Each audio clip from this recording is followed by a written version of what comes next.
নমস্কাৰ। আপোনালোক সকলোকে আন্তৰিক শ্ৰদ্ধা জ্ঞাপন কৰি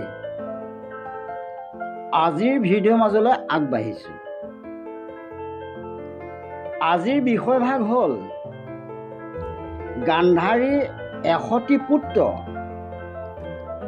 এগৰাকী কন্যা সন্তানৰ জন্ম ৰহস্য।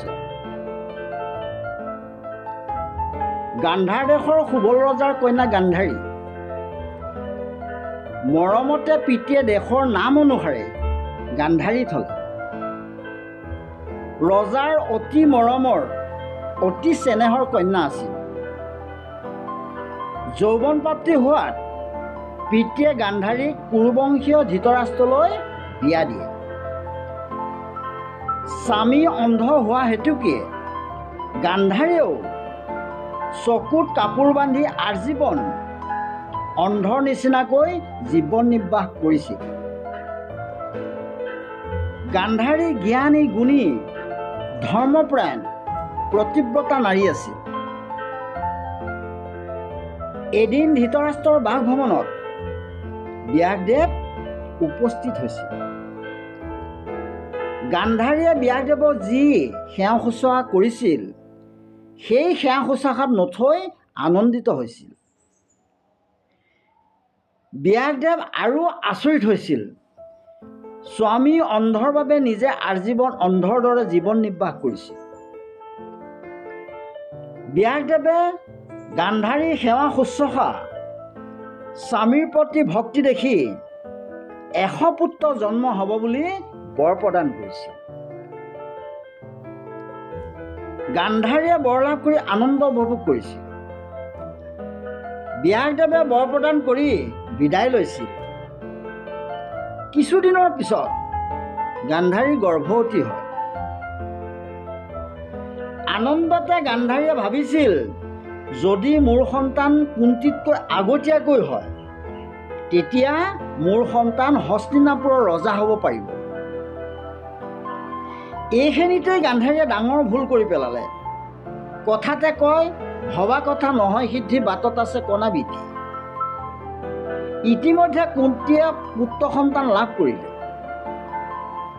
কুন্তীয়ে সন্তান লাভ কৰাত গান্ধাৰীয়ে মনতে ভাবিলে, কুন্তীৰ পুত্ৰ ৰজা হ'ব।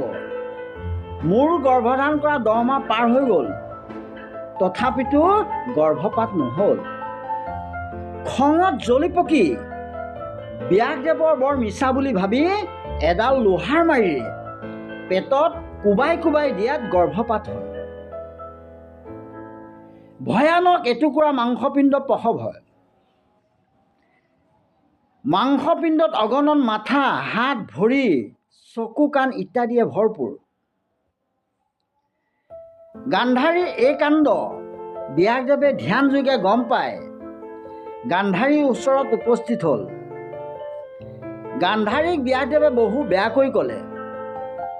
গান্ধাৰীয়ে কান্দি কান্দি ব্যাসদেৱক ক'লে, আপুনি দিয়া বৰৰ ফলত এটুকুৰা ভয়ানক মাংসপিণ্ডই গৰ্ভপাত হ'ল। তেতিয়া গান্ধাৰীক ক'লে, তুমি ডাঙৰ ভুল কৰিলা, তুমি 100 পুত্ৰ হত্যা কৰিলা। মোৰ বৰ কেতিয়াও বিথলে নাযায়। গান্ধাৰীয়ে নিজৰ ভুল বুজি পাই ব্যাসদেৱৰ চৰণত ধৰি কান্দি কান্দি তুতি প্ৰাৰ্থনা কৰিব ধৰিলে আৰু ক'লে, হে প্ৰভু, মোক 100 পুত্ৰৰ পৰা বঞ্চিত নকৰিবা। গান্ধাৰীৰ প্ৰাৰ্থনাত ব্যাসদেৱৰ খং মাৰ গ'ল আৰু ক'লে, তুমি চিন্তা নকৰিবা, তুমি 100 পুত্ৰৰ মাতৃ হ'ব পাৰিবা। তুমি 100টা মাটিৰ কলহ আনি দিয়া, সকলো কলহতে ঘিউ ভৰাই দিয়া। গান্ধাৰীয়ে 100টা মাটি কলহত ঘিউ ভৰাই আনি দিলে। গান্ধাৰীয়ে চিন্তা কৰি পালে, মোৰ 100 পুত্ৰ জন্ম হোৱা খাটাং। গান্ধাৰীয়ে ব্যাসদেৱৰ চৰণত ধৰি আকৌ কান্দিব ধৰিলে। কান্দি কান্দি ক'লে, হে প্ৰভু, মোৰ 100 পুত্ৰৰ লগতে এটি কন্যা সন্তানো জন্ম দিয়া। চিন্তা নকৰিবা ৰাণী, আৰু এটা কলহত ঘিউ ভৰাই আনি দিয়া। লগে লগে আৰু এটা কলহত ঘিউ ভৰাই আনি দিলে। 100 কলহত মাংসপিণ্ড 100 এভাগ কৰি প্ৰত্যেক কলহত এভাগ কৰি ভৰাই দিলে আৰু কলহৰ মুখখন ৰঙা কাপোৰে বান্ধি দিলে আৰু ক'লে, পবিত্ৰ স্থানত কলহবোৰ থবা, সদায় ভগৱানৰ নাম লৈ ধূপ বন্তি জ্বলাই থাকিবা, যাতে সেই স্থানত কেতিয়াও অশুভ শক্তি প্ৰৱেশ কৰিব নোৱাৰে।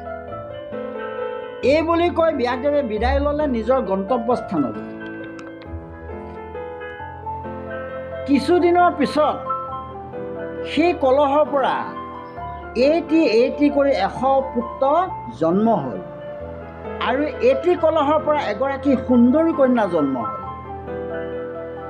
100 পুত্ৰৰ মাজত এগৰাকী কন্যা সন্তান। মৰমতে কন্যাগৰাকীৰ নাম থলে দুফলা। প্ৰথম পুত্ৰ সন্তানটিৰ নাম থলে দুৰ্যোধন।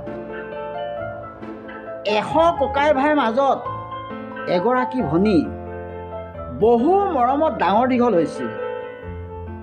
যৌৱন প্ৰাপ্তি হোৱাত সিন্ধু দেশৰ ৰজা জয়দ্ৰথৰ লগত দুশলাক বিয়া দিয়ে। এয়ে আছিল গান্ধাৰীৰ 100 পুত্ৰ এগৰাকী কন্যা সন্তানৰ জন্ম ৰহস্য। আজি ইমানতেই সামৰণি মাৰিছোঁ।